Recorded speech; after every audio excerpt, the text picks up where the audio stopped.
So hello guys, today we are going to study about Nazism and the rise of Hitler. History chapter 3 of class 9th. तो आज के इस video में हम सबसे अच्छा और सबसे इम्पोर्टेंट चैप्टर पढ़ने वाले हैं क्लास 9th का, और जहाँ तक कि सबसे इजी भी है, मुझे आसानी से समझ में आया है। तो अभी कोशिश करता हूँ कि आपको भी समझ में आ जाए। तो पहली लाइन में लिखा है, in the spring of 1945 a little 11 boy the little 11-year-old German boy called Helmut was lying in bed when he overheard his parents discussing something in serious tone. तो 1945 1945 के स्प्रिंग सीजन में एक 11 साल का छोटा बच्चा जर्मन लड़का जिसका नाम हेलमट था, वो बेड पर लेटा था, और जब वो उठा तो उसने अपने पेरेंट्स के कुछ सीरियस टोन में, मतलब थोड़ा सीरियस होकर बात नहीं करते वैसी टोन में कुछ बात करते हुए सुना। His father a prominent physician, तो जो उसके पापा थे हेलमट के, वो एक प्रोमिनेंट फिजिशियन थे। प्रोमिनेंट फिजिशियन मतलब लाइक अ डॉक्टर होता है, ठीक है। deliberated with his wife whether the time had come to kill the entire family or if he should commit suicide alone. तो उन्होंने, जो हेलमट के फादर थे, तो गाइस हाँ, तो अभी सबसे बड़ी बात आपको बतानी है, ये पूरी बुक में कहीं नहीं लिखा है कि what is the name of father of Helmont. Helmont के फादर का नाम क्या था? तो हेलमट के फादर का नाम था हुगो। पूरी बुक में कहीं नहीं दे रखा है, तो हेलमट के फादर का नाम था हुगो, ठीक है। अभी इंट्रोडक्शन दे रहा हूँ, वैसे आप पढ़ चुके होंगे लेकिन तब भी मैं बता रहा हूँ। तो आगे देखते हैं। हाँ, तो कहाँ पे था? तो हेलमट के फादर ने अपनी वाइफ से कहा कि समय आ गया है मरने का, हमें सुसाइड करना होगा। पूरी फैमिली के साथ मरूं कि अकेले सुसाइड करूं? हेलमट के फादर ने पूछा, हुगो ने पूछा अपनी वाइफ से कि अकेले मरूं कि पूरी फैमिली के साथ मरूं। His father spoken about his fear of revenge, saying, now the Allies will do to us what we did the cripple and Jews. तो जो उसके फादर थे हेलमट के, उन्होंने कोई रिवेंज की बात कह रहे थे, बदला लेने की बात। उन्होंने कहा, now the Allies will do to us what we did to the crippled and Jews. उन्होंने कहा अलाइज भी हमारे साथ वही करेगा जो हमने अपाहिज और जूस के साथ करा था। The next day, he took Helmut to the woods where they spent their last happy time together, singing old children's song. तो अगले दिन, इस बात के बाद अगले दिन, तो जो हेलमट के फादर थे वो हेलमट को जंगल ले गए, जहाँ पर उन्होंने अपना आखिरी खुशी भरा पल बिताया, जहाँ पर उन्होंने पुराने छोटे बच्चों के गाने गाए। पुराने गाने नहीं होते, वो छोटे बच्चों के गाए। Later, Helmut's father shoot himself in his office. बाद में फिर हेलमट के फादर ने अपने ही ऑफिस में अपने आप को शूट कर लिया, सुसाइड कर लिया, जिसके बारे में शुरू में बताया गया था कि अकेले मरूं कि पूरी फैमिली के साथ मरे। तो उन्होंने कमिट सुसाइड करा, यानी अकेले मर गए। And Helmut remembered that he saw his father's bloody uniform being burnt in the family fireplace. So,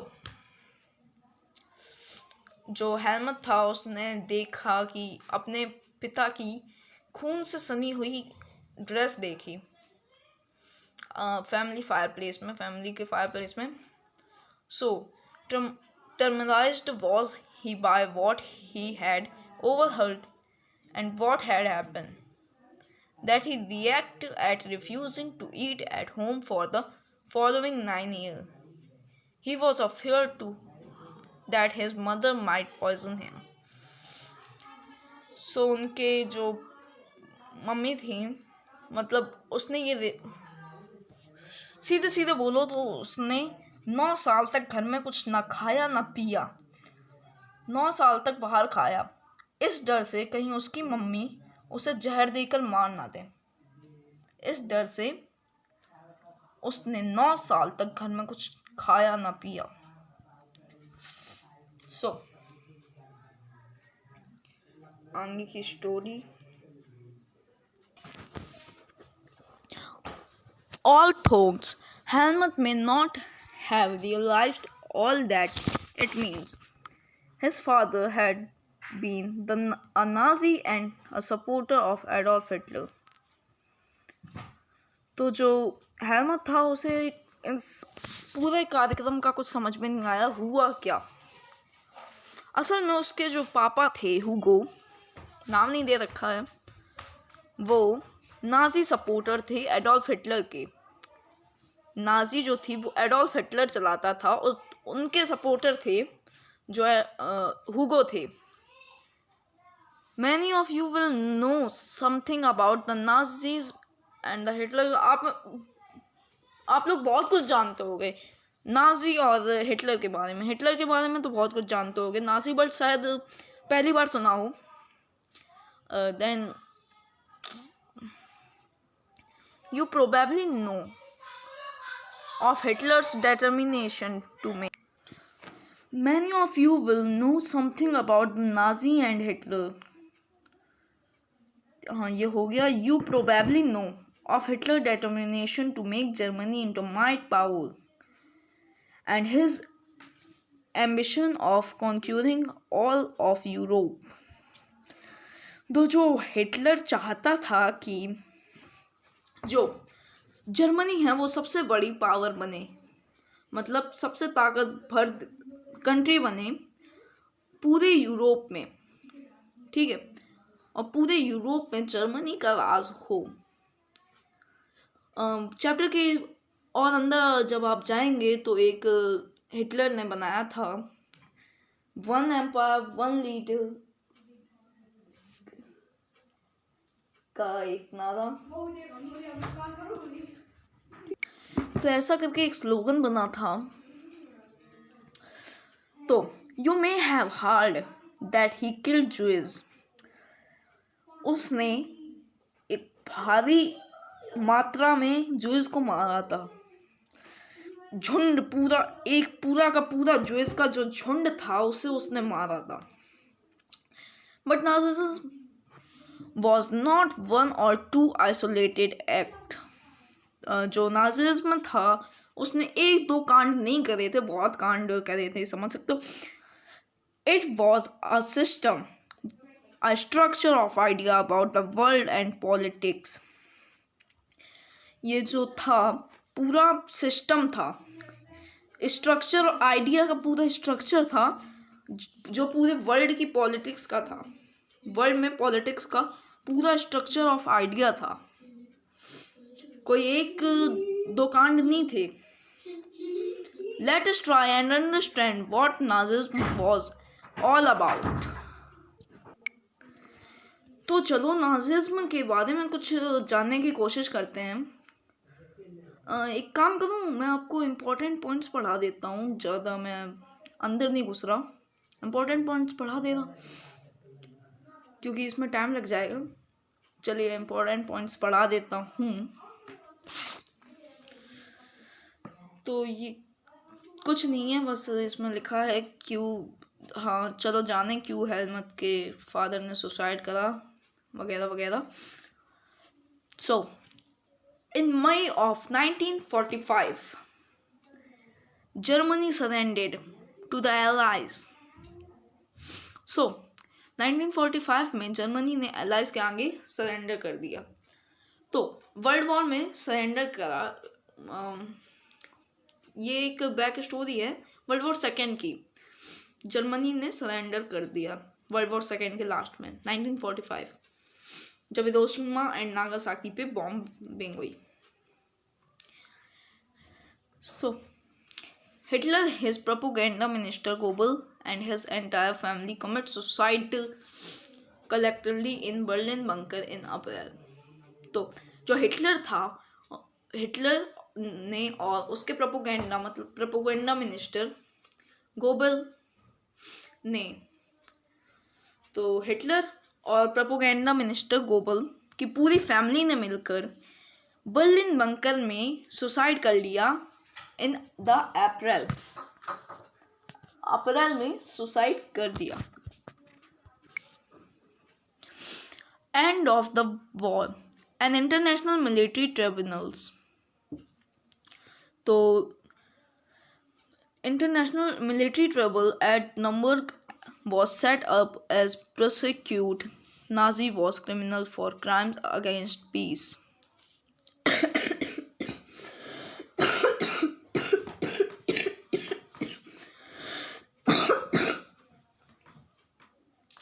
सो इसमें लिखा है कि नाजी ने क्राइम करा था शांति के लिए crime for war against crime against humanity for crimes and crimes against humanity. तो जो जूस थे, नाजिज्म थे, उन्होंने क्राइम अगेंस्ट ह्यूमैनिटी की, मतलब मानवता के विरुद्ध लड़ाई, गुनाह करा पूरी मानव जाति के विरुद्ध। Germans conducted during the war special those action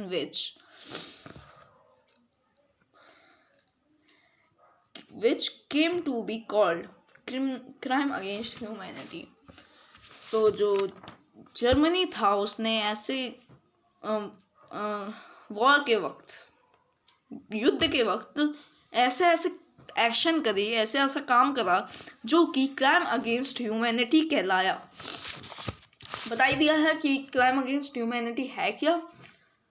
and ऊपर इधर देख लेते हैं थोड़ा, इधर दे रखा है कि एलाइज में कौन कौन ने पार्टिसिपेट किया था। The allied power initially led by UK and France। In 1941, they were joined by USSR and USA। They fought against the Axis power, namely Germany, Italy and Japan। तो जो एलाइज पावर थी वो nationally UK and France से बनी थी 1941 में। कौन कौन था सेकेंड वर्ल्ड वॉर के टाइम? दे वर जॉइन यूएसएसआर। तो जो एलाइज पावर थी उन्होंने यूएसएसआर ज्वाइन कर ली और USA. They fought against Axis power यानी सेंट्रल पावर भी कहा जाता है, जिनमें जर्मनी, इटली एंड जापान थे। इधर एलाइड पावर, इधर सेंट्रल पावर।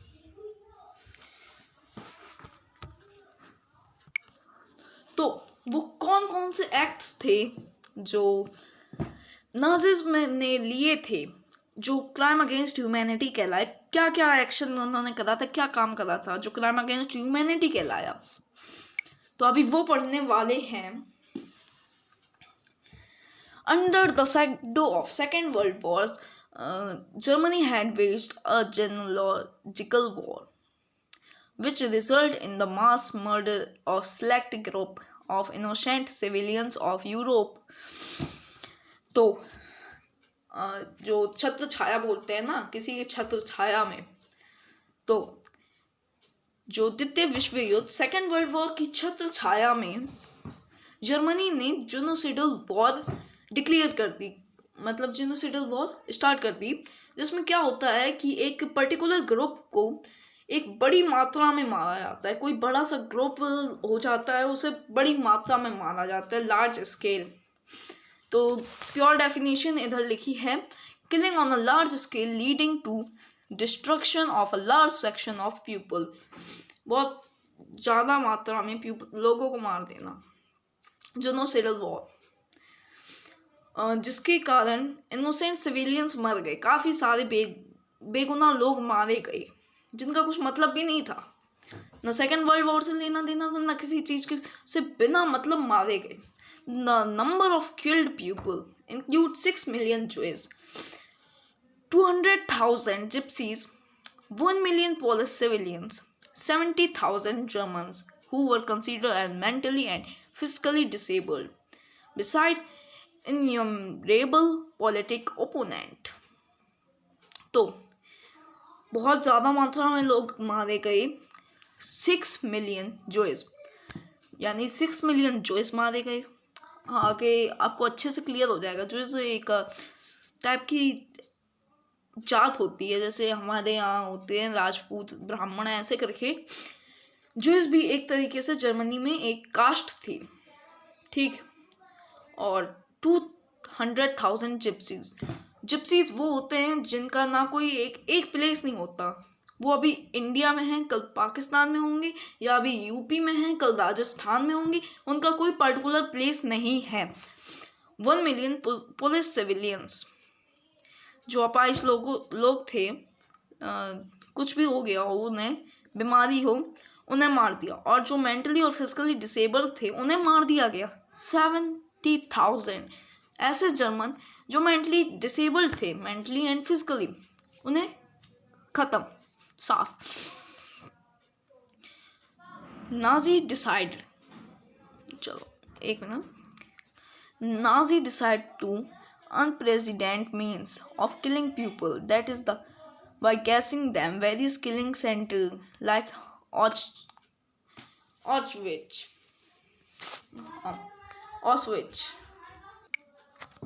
तो नाजी ने जो